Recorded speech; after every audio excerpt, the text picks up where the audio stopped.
Although the concierge was hesitant to begin with, in the face of Natalie's insistence, he eventually gave in. She had managed to get into the hotel. Secretly, she heaved a sigh of relief. "Are you sure you want to be a waitress?" The hotel manager looked at her from head to toe. His tone was filled with suspicion. The reason why he asked this was because Natalie looked too elegant, so it was a pity for her to become a simple waitress. Seeing his doubt, she immediately put on a sincere expression and said reassuringly, "Yes, I do." Afraid that he would not believe her, she told him about her work experience abroad. "I was a waitress in a hotel while I was overseas. I've been through all sorts of hardships, but you can rest assured that I will not disappoint you." After she had been sent abroad, she had worked very hard in that first year in order to survive, especially during the winter when she was still pregnant. She would never forget the pain. The manager was impressed. He had thought she was just a young girl. He hadn't thought she'd been through so much. He couldn't help but feel a whole new level of respect for her, and he was also very satisfied with her experience.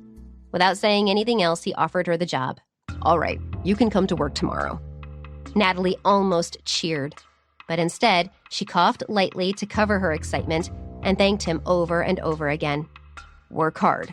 There's a lot of room for promotion here." He patted her shoulder. "Thank you." She looked around and asked tentatively, "Can I look around the hotel today?" He looked at her doubtfully.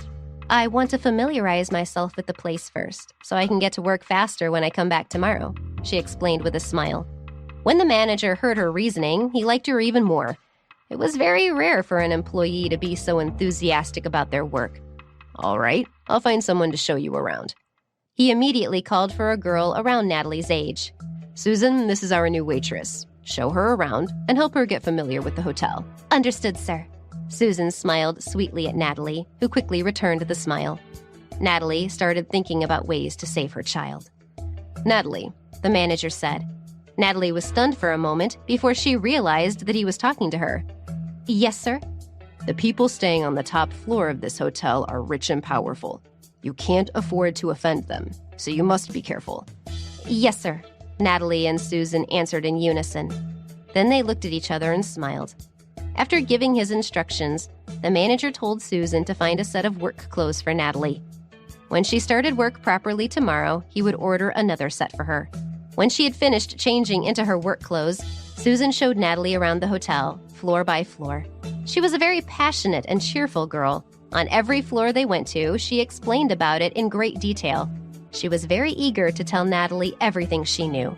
"The top floor of the hotel is the presidential suite, and the rest are business suites. The hotel is also equipped with swimming pools, bars, and other entertainment facilities." While Susan talked enthusiastically, Natalie seemed distracted. Her mind was filled with thoughts of how to find the hotel's surveillance room. That way she could find out where Liam was. Seeing that she was a little preoccupied, Susan asked with concern, "Natalie, are you all right?" Natalie was startled for a moment before she shook her head with a smile. "It's nothing." Susan did not probe any further, but only said, "Then let's go upstairs and take a look." Natalie couldn't waste any more time. She asked casually, "Where's the surveillance room?" Susan stopped, turned around, and looked at her with a puzzled expression. "Why do you want to know?" Natalie laughed inwardly and shrugged. "I'm just asking. After all, it's the heart of the hotel. If there's an emergency or something, it would be useful to know where it is." "I see." Susan nodded her head, not doubting her at all.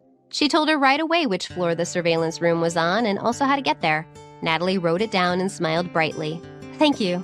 You're very kind, explaining everything to me so clearly." "It's nothing. We'll be colleagues soon. It's only right for us to take care of each other." Seeing how sincerely Susan was smiling, Natalie couldn't help but feel a little sorry for her. She apologized to her in her heart. Now she knew where the surveillance room was. She didn't want to continue with the tour of the hotel, so she found an excuse and went to the bathroom. By the time Bryce finished eating with his parents, it was already dark outside. Originally, he had wanted to accompany them home, but he had an emergency video conference to attend, so he told them to leave without him and decided to stay at the hotel.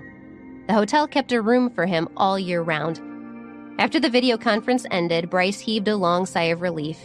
He raised his hand, took off his tie, and threw it aside. Then he got up and walked into the bathroom. Natalie sneaked up to the floor where the surveillance room was, then followed Susan's instructions to find it. But she had not expected the hotel to be so big. There were several corridors, and it did not take long for her to get lost. She couldn't tell which direction she was going in, let alone how to find the surveillance room. Helpless, she could only search slowly and hope that she would find it. After searching for a long time, she walked past an elevator. As she passed, the door opened with a ding sound. She quickly turned around and pretended to be looking for something. Out of the corner of her eye, she noticed someone coming out of the elevator. When she saw who it was, her eyes widened. How could she have run into Cheryl and Nick? Please don't let them see me, she thought to herself, and lowered her head even further. Thankfully, she was wearing the clothes of a hotel attendant, so Cheryl walked past her without even looking. After they had gone, Natalie looked at the elevator. Her thin eyebrows creased. Up on the highest floor was the presidential suite. If they had come down, did that mean Liam was up there? Her spirits lifted at this possibility.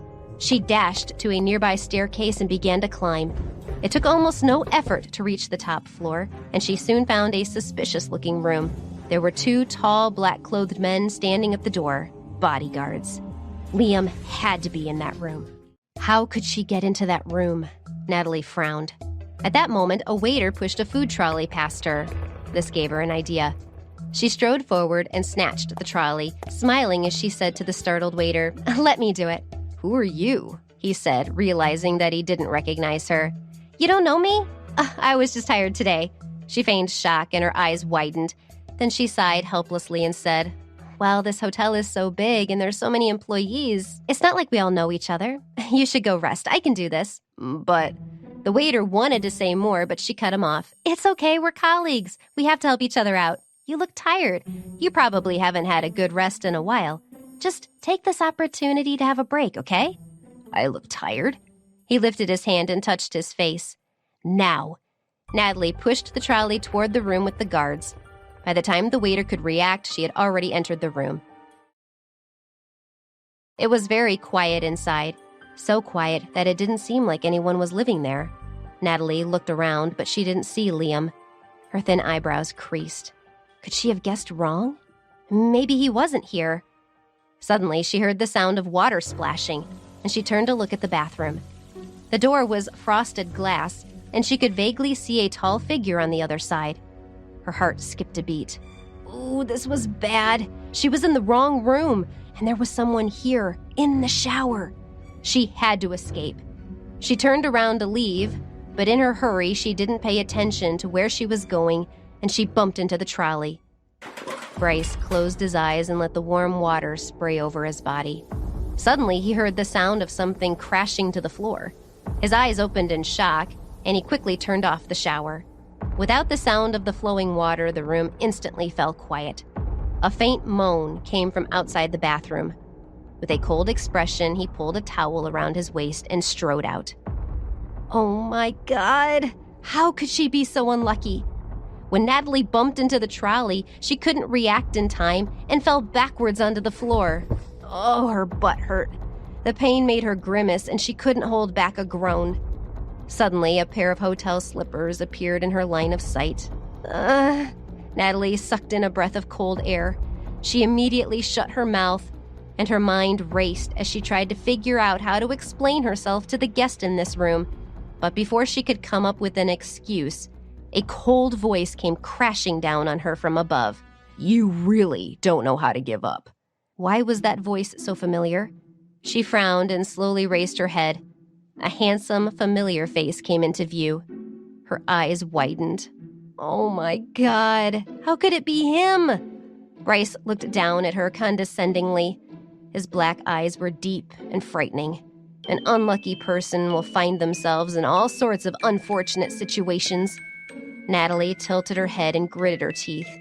Then she took a deep breath and faced him with a calm smile on her face. What a coincidence.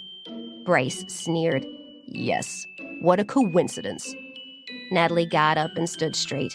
After considering what she should say, she asked, "If I told you this was an accident, would you believe me?" An accident? Bryce raised his eyebrows and scoffed. His black eyes narrowed as he leaned closer to her. Do you really think I'd believe you? His hair was wet and disheveled. Compared to the serious and detached version of him she had seen during the day, This version was a little more seductive. Natalie swallowed, her heart beating fast. She took a step back to increase the distance between them. With the same smile on her face, she responded, "How can I know what you're thinking?" He smiled sarcastically. "You don't dare to guess my thoughts, but you do dare to enter my room. Natalie, should I call you brave?" He said this as he stepped closer to her. She backed away again. "I'm not lying. This was an accident. I thought Liam was here. I came to find him." Bryce chuckled and then immediately stopped. His expression turned sullen. "Do you think I believe that?" Sensing that he was getting angrier and angrier, Natalie realized the danger she was in and turned around to escape. But he was faster. He reached out his long arms, grabbed her waist, and pulled her closer to him. A strong musk assaulted her senses. Startled, she tried to struggle. "Let me go!" But he was too strong. She couldn't move an inch. She gave up struggling and glared at him. "What are you trying to do?" "What?" He smirked as his black eyes flashed with a strange light. "Don't you know what I want to do?" "I don't," she said sharply. "Are you trying to—" Bryce raised his eyebrows. "Isn't that why you came here?" "No." The sooner Natalie said the word, the more she felt the world spinning around her. By the time she could react, she was already on the bed. Bryce pressed his tall body against her, so there wasn't the slightest gap between them. Even though she had had a child, she was still a stranger to lovemaking. This was the first time she had been this close to a man without passing out. She didn't feel any lust. She only felt extremely ashamed and fearful. Her face turned red, and she forcefully pushed him away. "Get off!" But he grabbed her hands and pressed them against the top of her head.